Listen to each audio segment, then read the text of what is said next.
And I know one of the things that we may talk about as things go on is that the media guide does not lie. Yeah. Certainly with veteran players, when you have a bigger sample size, and Adam, you spent a lot of time doing Red Sox baseball. This really applies a lot to baseball players. Like if you look at Rafael Devers, you kind of have an idea of what you're going to get in a variety of categories. How many hits, how many extra base hits, how many walks, how many strikeouts. And you can do this for a lot of players, but I think a lot of that also applies with the National Hockey League when it comes to a guy like Brad Marchand or David Pastrnak, who've played in the league a long time. You have an idea of what these guys are going to get. Is it always going to be right at that number? Could it be a little bit more? Could it be a little bit less? Are there some extenuating circumstances? So you have an idea. And so it was just a matter of time before you started to see the type of production, both from Marchand and the type of play that you wanted from David Pastrnak. And you can go around the league and say the same thing for a number of different teams to start the year for a number of different reasons. One, because, again, we're in the first month of the season. Two, because there are a lot of teams that have moving parts, obviously, in the offseason. There's a lot of new faces. I mean, just case in point, a couple of examples, most recent examples are the two teams that came to TD Garden. You have the Dallas Stars, who came into TD Garden 2 for 21 on the power play going into the game with all that talent on the ice. And what do? They score 3 power play goals. So they start to turn the corner there. Even go back further to the Colorado Avalanche. And I know they're dealing with a lot of injuries and turnover and things like that, but they still have all that talent.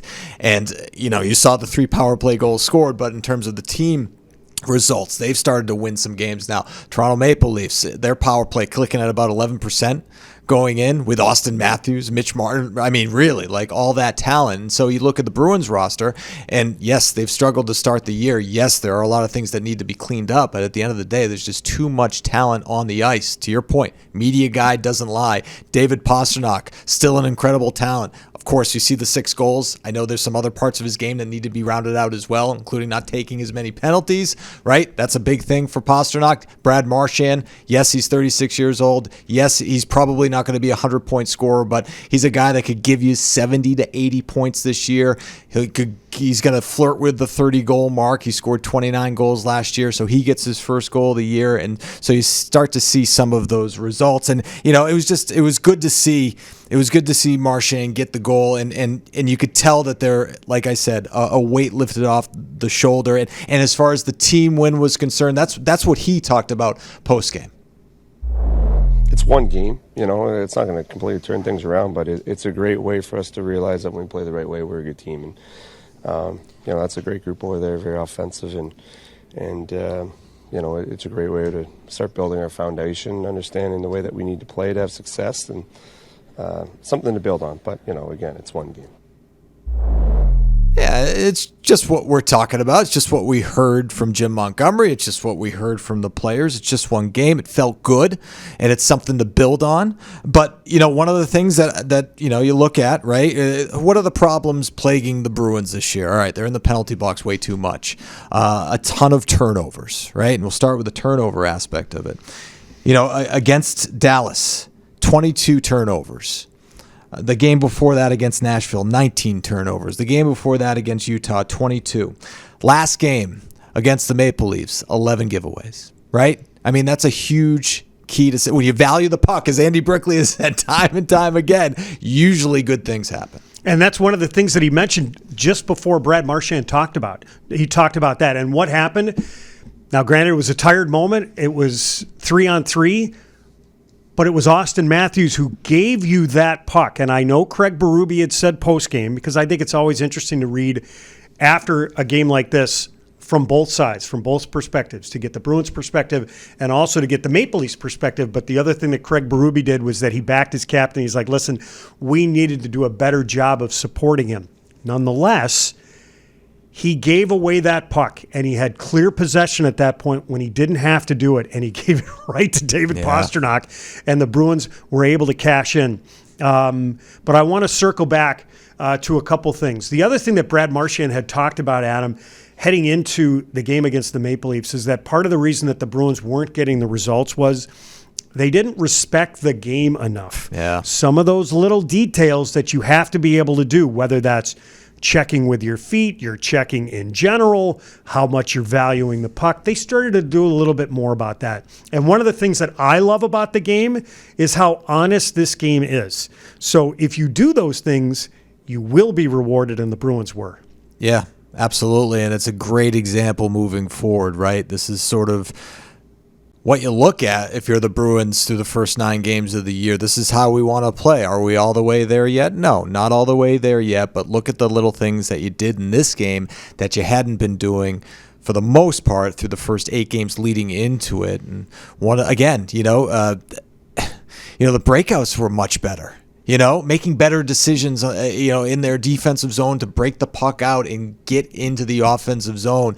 That was a huge thing for them, Judd.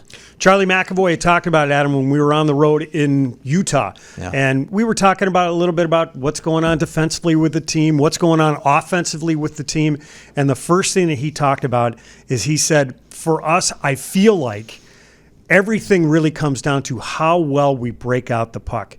And to your point, because the Bruins were able to do it effectively, able to do it quickly, they had guys in the right spots, they were able to go tape to tape, they were moving their feet, they did not have a big issue with that. And this is against a Leafs team that is starting to try and change some of its identity. It's not necessarily a forechecking oriented team, or it hasn't been in the past, but that's what Craig Berube is asking from his team a little bit more of. That's part of the reason that the Bruins were as effective as they were. How many times can you remember during the course of that game where the Bruins were hemmed in or the Bruins had some issues getting the puck out? They didn't spend a whole lot of time in their own zone.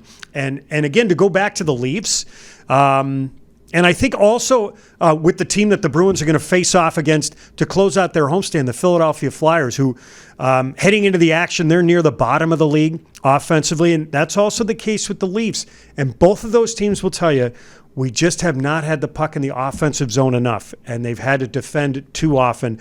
The Bruins were able to flip the script against the Leafs. Yeah, that was a big problem for the Bruins, right? They were defending way too much, and they weren't being patient on the offensive end, and we saw things, again, turn around on Saturday. And another thing, staying disciplined, staying out of the penalty box. They took 4 minor penalties, but it didn't seem like they were the how do I want to say it? They weren't bad penalties. They didn't stick out to me as bad penalties from what I can remember in that game, Judd. No, you're going to take penalties. Yeah. They are going to happen.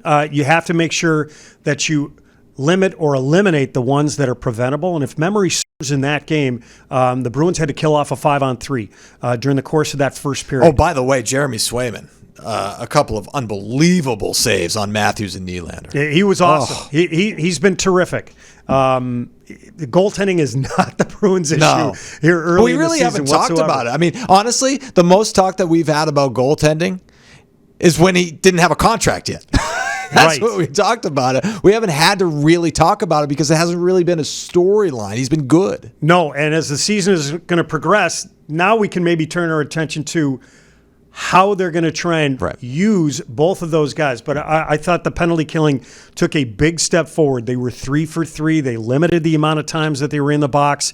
It's about when you're taking these penalties, what type of penalties they are, who are the guys that are going into the box. And the Bruins did a much, much better job with that, especially against a Maple Leafs team, as you point out. Yeah, they came in and they were struggling on the power play. They're going to figure it out. You just didn't want them to figure it out on Saturday night. All right. You're watching or maybe listening to the Hockey Hub podcast. Thanks for watching. If you are on YouTube, Facebook, or Twitch, you can listen to us wherever you get your podcasts, Spotify, iTunes, talking about the Bruins and their win over the Maple Leafs, and not just the win itself, but what it could mean moving forward for this team. And obviously, we're just not used to seeing the Bruins get out of the gate this slowly. And it's been a long time since we've seen a losing record, even this early in the year for the Bruins. But they're it looks like the Maple Leafs, could be a springboard to better play for them moving forward. We'll see what happens against the Flyers on Tuesday, and again going on the road against Carolina.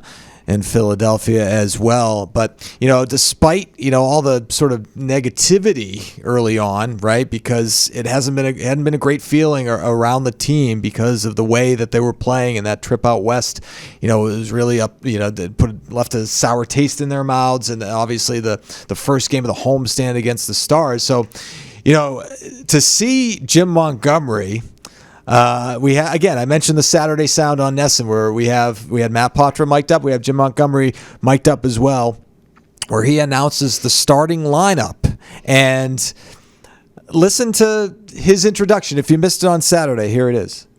Ladies and gentlemen, boys and girls, children of all ages, welcome to the TD Garden and your starters for your Boston Bruins tonight. On right wing, from Toronto, number 51. At center from Boston, Johnny Coyle. Your captain, Brad Marchand. On right defense, number 25. Set number 27 is going, and in the nets is the sway dog. Let's go. Judd, that doesn't sound like a head coach that's been frustrated with his team's play, a 3-game losing streak. It sounded like a guy who was having a great time. It actually reminded me of the old PA announcer at Fenway Park, Sherm Feller, did it for many, many, many years. Ladies and gentlemen, boys and girls, children of all ages, welcome to Fenway Park. That was Jim Montgomery did that, and I thought that stood out to me and to you as well, because in our pre-show meetings we have these sort of discussions, and you wanted to talk about that, and I thought it was a great point, because it's like, all right, well, all of a sudden, this sort of weight lifted, it seemed like, in the room. And it's like, hey, you know what, boys? Go out there, play free and easy. Let's go. And you follow your leaders. And what's one of the things that was talked about in the first few weeks of the season, that Jim Montgomery didn't really like the energy or the attitude around the team. And he was the guy who wanted to lead the charge and help change that. And when I heard it, the first thing I thought of was P.T. Barnum. That he was the ringleader of the circus. The greatest show.